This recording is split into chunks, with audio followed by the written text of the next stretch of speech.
So now I'm back at Euston Station after a weekend visiting my old man.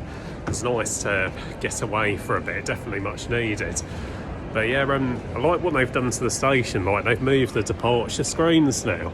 Used to be up there, as you can see, they're empty now. I think it's going to be easier for people to see now. But yeah, I'm just heading into the first class lounge, so I'm travelling back first class.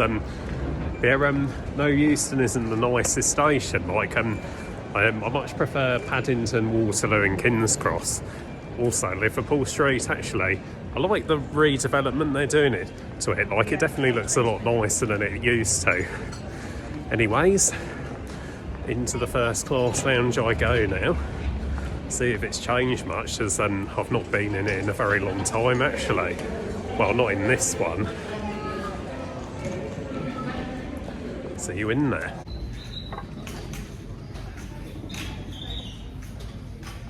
So we're now on board my favourite train in Britain, the Class 390 Pendolino. I was bashing the seats in standard, what Avanti did to them, but I gotta say, I think I prefer the look of these ones. Like, they definitely look more first class type than Virgins did. Look a bit more comfy as well, so I think this is definitely an improvement. Do quite like what they've done to the tables as well.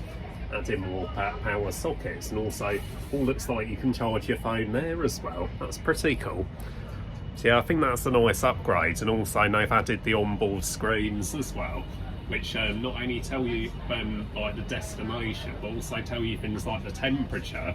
It shows you a camera on the train, tells you a bit of news, and it even tells you when the departures from stations it serves, and that depart, what times they depart. I think that is a massive step up. But yeah, anyways, gonna sit down as we'll be we'll be leaving soon.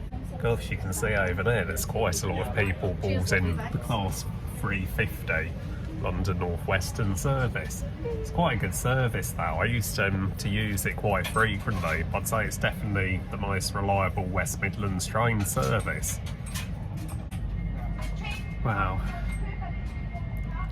Well, every day people miss their train at Euston Station. A lot of them blame the staff, but really it's their own fault. They need to be here on time. It does clearly state as well on the display cut screen that the doors lock 2 minutes prior to departure.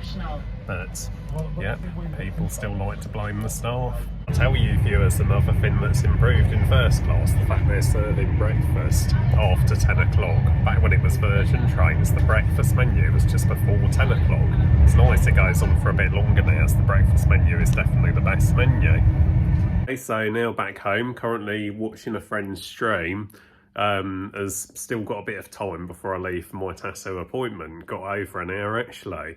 Yeah, just chilling here for now. I'd a quick bite and then gonna head out.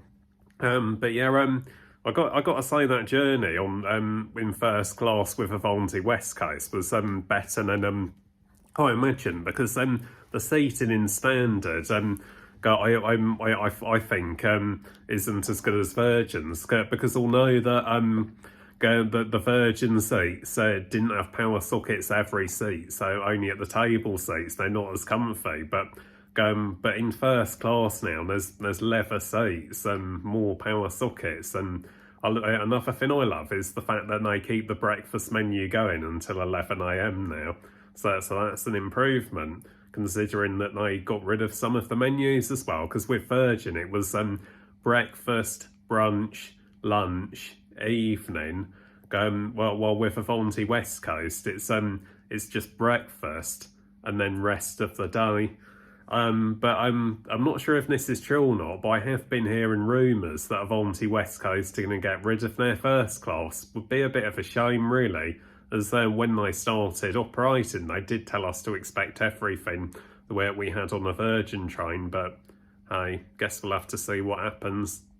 Okay, so now waiting for the Uber, but I'd like to go in there by Uber to make sure that I'm there on time, as I have to be there ideally 15 minutes prior to the appointment. But yeah, I've asked my tattoo artist to do me a black and white design of my favourite Keyblade from Kingdom Hearts 1, the Spellbinder. those of you that have played Kingdom Hearts will know what I'm on about. But yeah, the Spellbinder's my favourite. A common favourite is the Oath Keeper, and another common favourite is the Oblivion. I think Oblivion takes 3rd place for me after 3 wishes. But yeah, I look forward to seeing the result.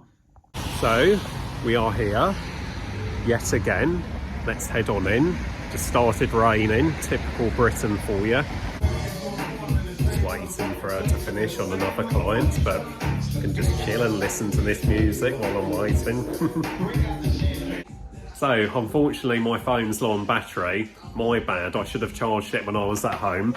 But yeah, I'll just show you the before. So yeah, there's the outline, the stencil, which Larissa's going to fill in. Here she is. Again! Yep, again. Get links down to her socials below. Please go follow her. Check out her tattoo art. She's very talented. So we're all done now. Here's the results.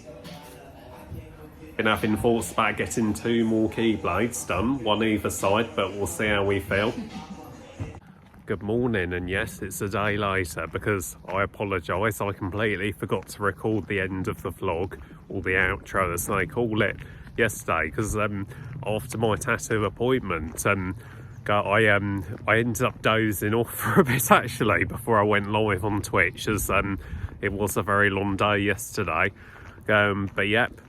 I am off to work now, and if you like the video, please be sure to like and maybe subscribe. Links down below to socials, not only to mine but also Larissa's. And yep, I will be back with another vlog soon, hopefully.